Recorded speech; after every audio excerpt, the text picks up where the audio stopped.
Thank you, Dominic. Over to you, Chair. Okay.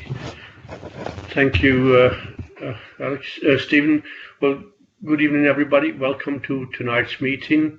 Before we sort of carry on, do you want to do a roll call then, Stephen, just to see who's on? Yep.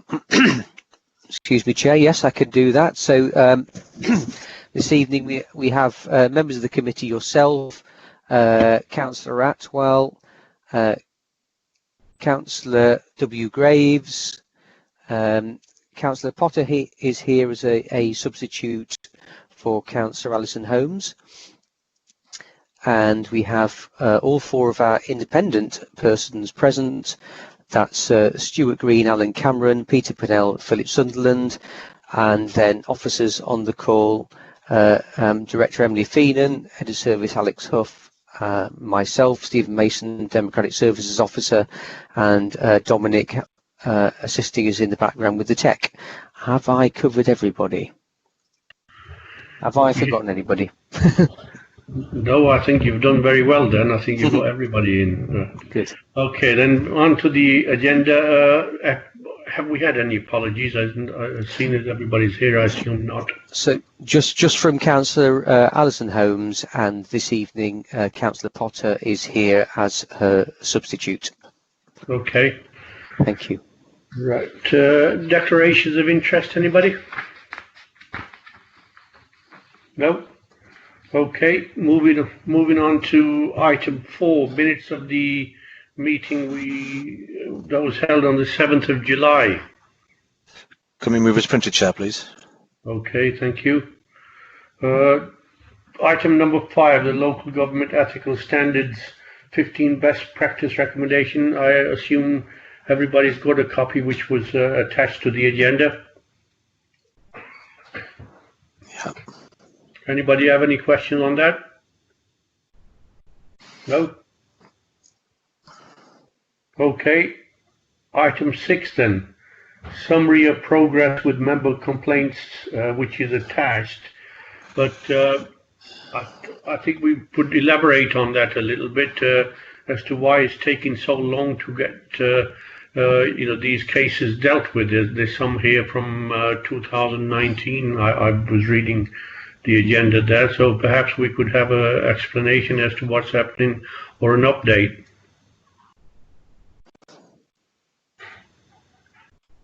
Emily? Would you like me to address that, Chair? Sorry? Would you like me to talk on that, Chair? Yes, please. So one of the complaints has taken a while to progress. The key reasons for that are that a investigation had to be conducted. That took some time, and obviously there was some inevitable delay around COVID, which caused some delay in the process. Once the investigation report was submitted and we looked to move to the next stage of the process, we identified at that point that there was actually quite a significant gap in our procedures within the standards regime. In that the current procedure ended quite abruptly at the point at which an investigation took place and didn't deal with how any hearing of an investigation should be conducted in terms of how the hearing should be brought about, what the procedures were for submission of responses to that, etc. So as a result, those all had to be drafted and discussed with officers, members, and then brought before this committee and then submitted to full council for approval. So that process has all taken time, especially given that obviously fitting in with the full council cycle inevitably leads to some delay. That complaint is now being moved forward again in line with the new procedures, but that is a process which takes some time because there are some steps that need to be taken in a very specific order with specified timescales attached. So that is now, I can now reassure the committee that that process is now moving forward, but that is the reason for the delay.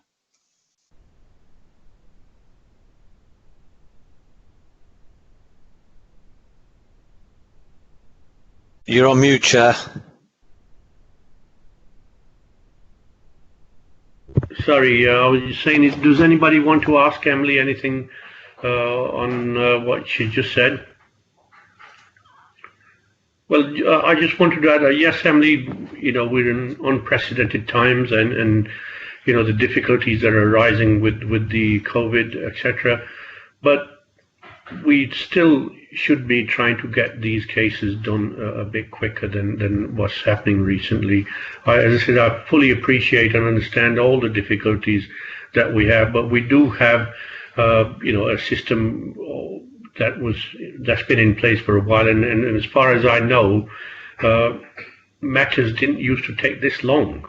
So, would appreciate. I think, well, not just the committee would appreciate it, but those people concerned, whether they're complainants or, people defending the complaint, I'm sure they would like to get over it as quick as possible. Chair, may I just to point out that up until this particular complaint was brought forward, the current procedures had not been tested to this point. If you recall, a new standards procedure was introduced. Stephen may have to assist me here, I think in 2018. And up until this particular complaint was made, no complaint had actually moved as far forward as an investigation. So it was only at this point, when this investigation happened, that we discovered this significant gap in the process, and that's why it's at this point that's had to be addressed, and it hadn't been. And so it is a new procedure, and it's the new procedures being tested at this point that's led to the delay. That's fine. As I said, I fully understand and appreciate the difficulties in unprecedented times, but now that it's been sorted out, hopefully the complaints, well, the backlog will get sorted out quickly, and the future complaints will be dealt with in a timely fashion. If nobody else wants to ask Emily anything, can we just go back to the previous item? I believe Peter wanted to ask something. Peter? Yes, Chair, thank you. It was in Appendix 1 of attached to item 5 concerning the recommendations of the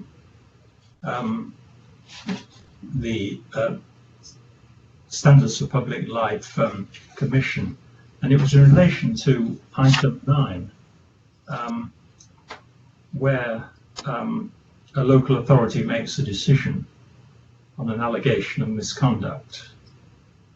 Now, under the progress report, it says the Standards Committee resolved to agree that going forward, the subject member should be named at the point where a complaint is upheld by the Standards Committee.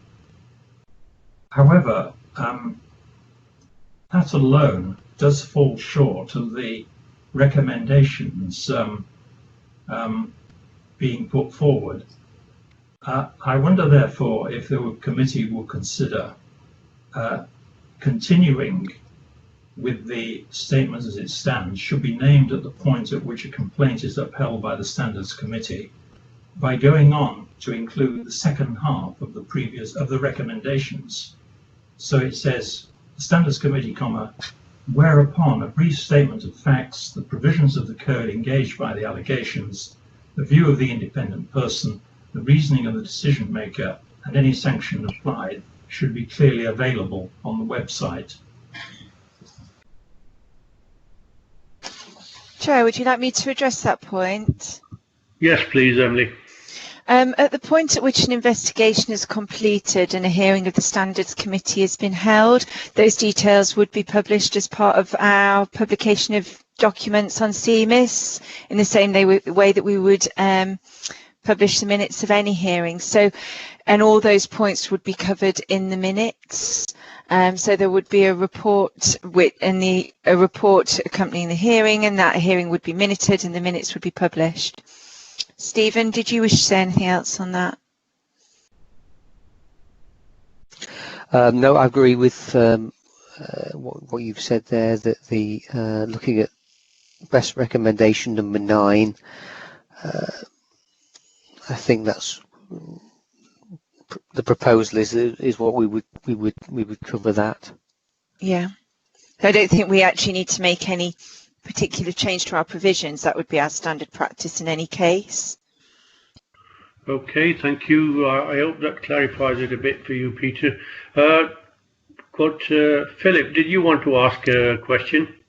Yes, please. It was on the same one, but point 14 at the end, where you're talking about councillors should report on separate bodies they've set up or which they own as part of the governance statement. And quite clearly, the main body, as far as the City Council is concerned, is Derby Homes. Now, Derby Homes has quite an extensive arrangement for complaints. Mainly of their complaints is to do with failure to carry out repairs and all that sort of thing. And they have a very detailed things.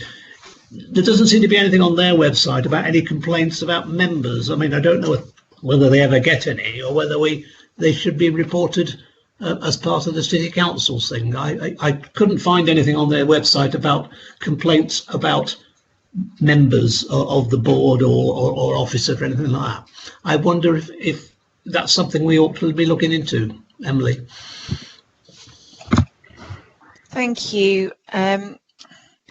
The Standards Committee would deal with if a complaint was raised about the conduct of a member acting in their capacity as a councillor whilst engaged in activities on the Derby Homes board, then those complaints would be heard in our standards process, and that's how they would be dealt with. Now, I'm fairly certain, although I stand to be corrected, that a councillor is only a member of the Derby Homes board in their capacity as a councillor, i.e. they are appointed through as a formal council appointment, and therefore that would be this would be the proper forum for any complaint about them to be heard. And I don't think there needs to be a separate process within Derby Homes necessarily, because a complaint about a councillor would come to the Standards Committee. Okay, thank you for that. I think that probably answers it. I was concerned about anything that may happen in a Derby Homes, anybody acting in a Derby Homes capacity who was there, as you say, as a representative of the City Council. And if it's dealt with through our processes, that's fine. Yeah. Yes, it would be. Thank you. Okay, I mean, obviously, most of the councillors know that that's the situation, that we are appointed from our parties and the council onto the board of Derby Homes. It's not that we're going there are invited by them and so any complaints they have, they would be directed through the proper channels in the council. I've got 3 people here. Jed's first and Ellen Graves. So Jed, what would you like to ask? Thank you, Chair. As I say, I'm only a substitute for Alison Holmes, who's not very well, I understand, and I'm not doing much better. So this is my first meeting. I'd just like to ask Emily, just to clarify something. If we've got a complaint and the existing procedure doesn't allow us to continue with that complaint, and we have to stall that complaint to bring in procedures that does allow us to deal with that complaint, is that really is that an equality of arms to everybody? Is that really? Yeah. So what the process didn't deal with. So the process for a complaint being made, how it's investigated, how it's considered through the independent persons and screened by myself, and how an investigation is conducted, were all already in the process. The procedure simply didn't cover how we convene a hearing, how we run up to that hearing, and how that hearing is conducted in terms of who can speak when, who could be who might want a representative to be present, how that's informed to the chair. So it was that process that was missing, not the actual basis on which a complaint could be brought or the grounds on which a complaint could be brought. All of that remains exactly as it has been since this procedure was adopted. It was that final step of how we conducted a hearing. That procedure was considered by this committee and then approved by full council, and is therefore has been approved by all members, and all members have accepted that as a fair procedure and is now part of our processes. Okay, thanks for clarification, Emily. No right, problem. thank you for that, Emily. You've clarified it for Jed. We'll see him next year now on another meeting. So, Alan, did you want to ask something?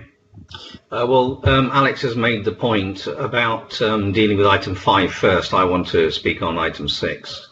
Okay. And I'd just like to say I appreciate Jed wearing his mask so that he doesn't infect us through the computers. Well, you can't be too careful, Alan. I mean, obviously, you know, you coming along with all that fanfare, and he doesn't want to dampen your spirits. Right, anybody else got anything on item 5 then, before we move on to Alan asking about item 6? No? Okay, Al, it's all yours.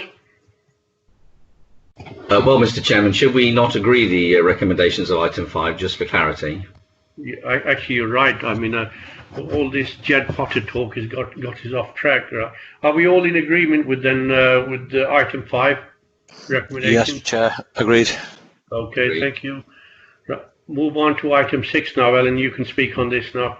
Okay, item 6 is about the summary. You talked about the summary of the progress of the members' complaints, and we've already just touched on about when members would be identified in a public meeting of the Standards Committee.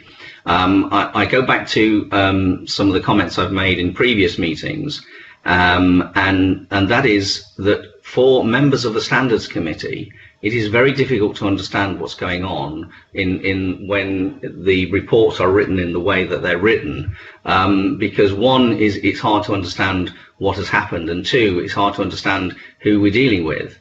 Now, there must be some way in that our committee can let the members of the Standards Committee know what the details, or not the details, but what the précis of the issues are. And the reason I say this is because I believe one of those items, and I'm not convinced, I'm not absolutely sure, relates to something that I might have to declare an interest in.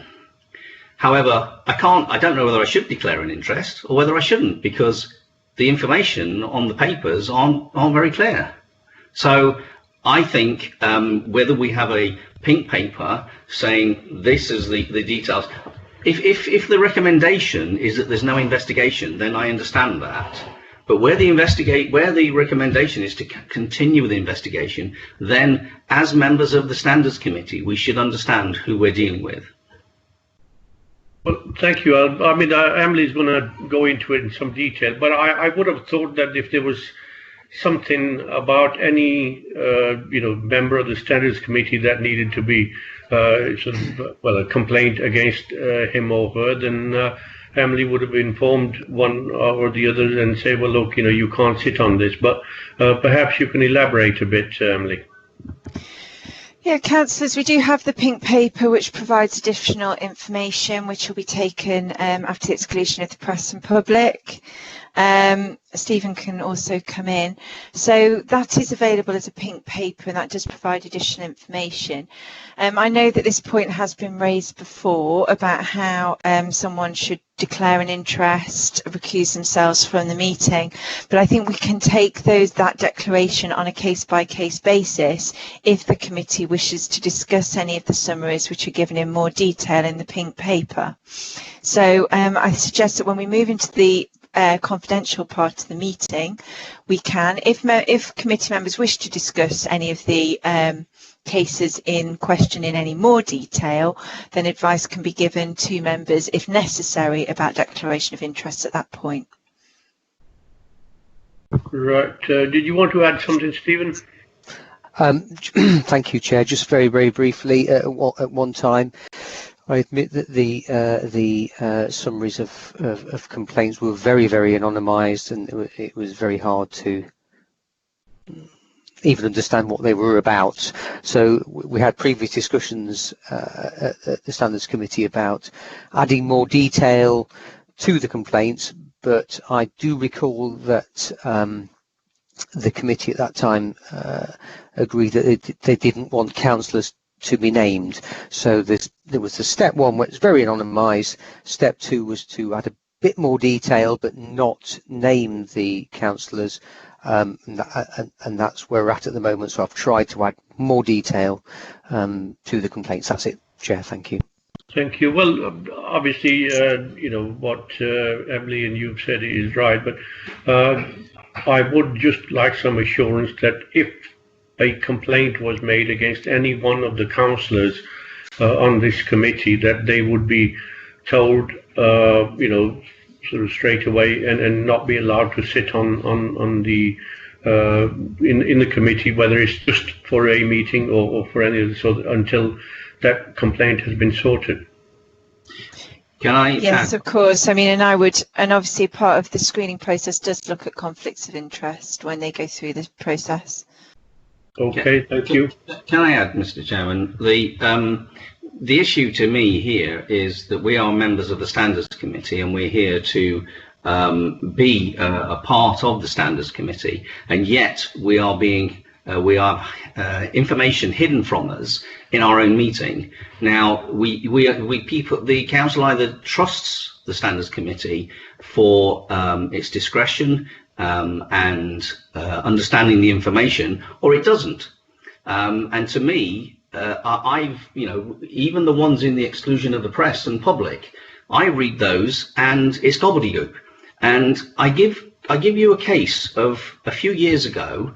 Somebody made a complaint about me, and it was on the committee and on the committee agenda, and I didn't even know it. And I'd read the papers. Well, I've just said that a minute ago, well, that in future, if there's anything like that, that if there is a complaint registered, made against a member of the Standard Committee, not necessarily for their behaviour on the Standard Committee, but elsewhere, that Emily or Stephen would take that councillor to one side and say, look, you know, you can't sit on this committee. But in terms of naming may everybody, I just come in, Chair? Yes, Emily. Stephen, can I just clarify with you, as I believe it's my understanding that the decision to have anonymised reporting, even in the pink papers, was a decision of the Standards Committee itself? That's correct. I'd have to go back to the specific meeting. It's not an officer requirement, is it? And that's why I tried to explain that at one time they were anonymised to the point at which you could not understand anything in certain circumstances. And the Standards Committee agreed that they wanted more detail, but did not want the member to be named. So in my summaries that are in the next part of the meeting, I've tried to add, acting upon that agreement of the committee, to add more detail to try and as far as any members being involved in a complaint, and that's not just about the complaint being about them or them making the complaint. It might be just they were the witness to it. Then Emily or I would have those conversations before the meeting, or at the point at which it became relevant. Thank you. Thank you, Stephen. Yeah, you know, whilst I can see what you know you're trying to say, Alan, but I don't feel that, you know, I don't feel that the names of people should be on these pink papers that are presented to us.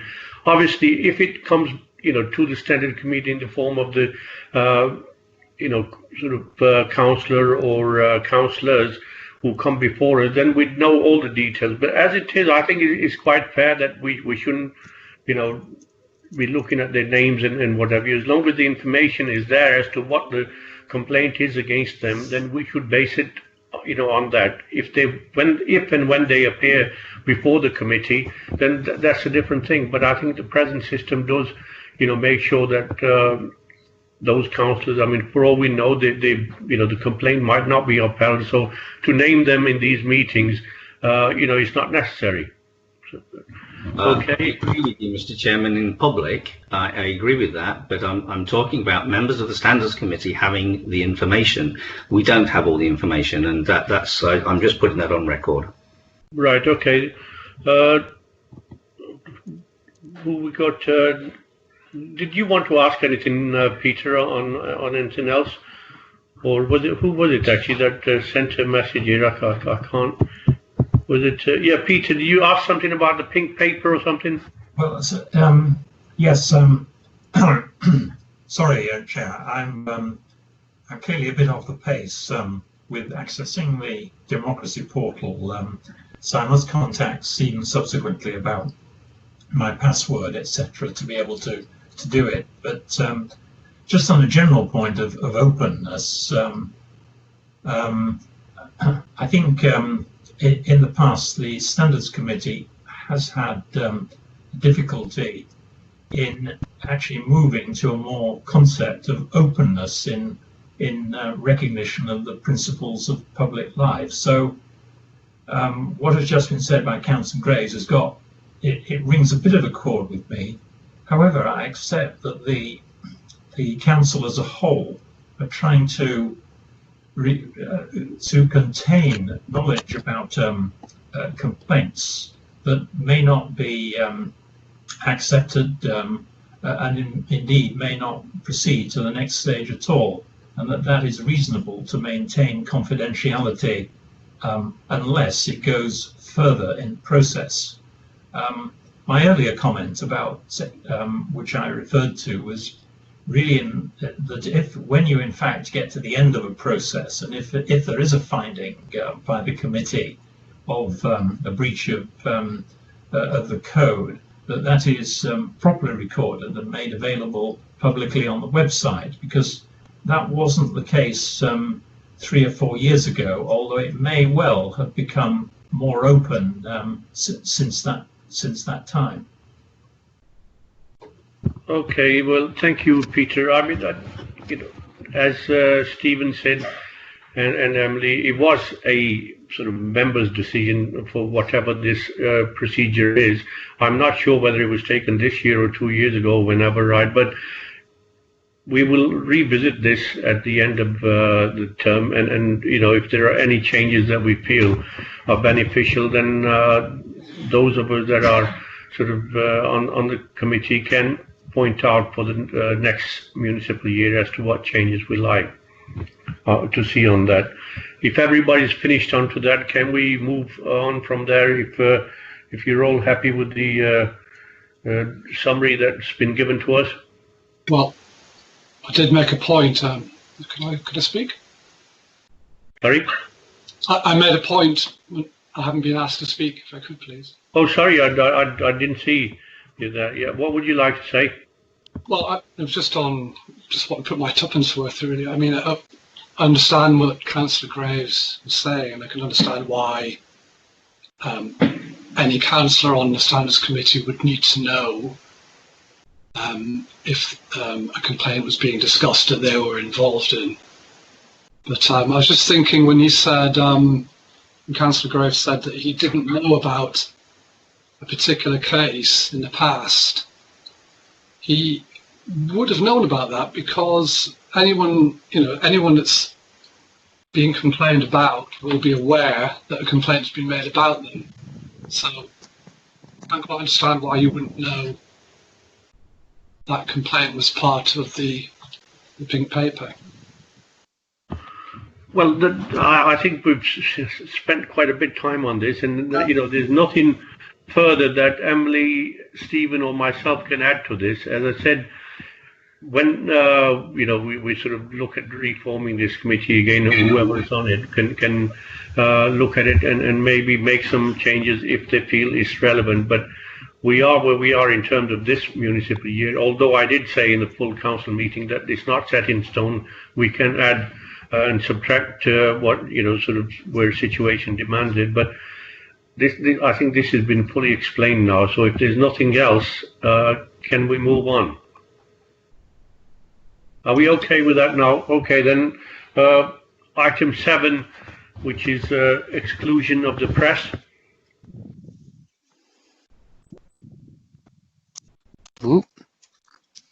Chair, just activating my video here. So this is for you to consider that under section 100A of the Local Government Act 1972, the press and public be excluded from the meeting during the discussion of the following items on the grounds that they involve the likely disclosure of exempt information as defined in paragraphs 1 and 2 of Part 1 of Schedule 12A of the Act, and that the public interest in maintaining the exemption outweighs the public interest in disclosing the information. Okay.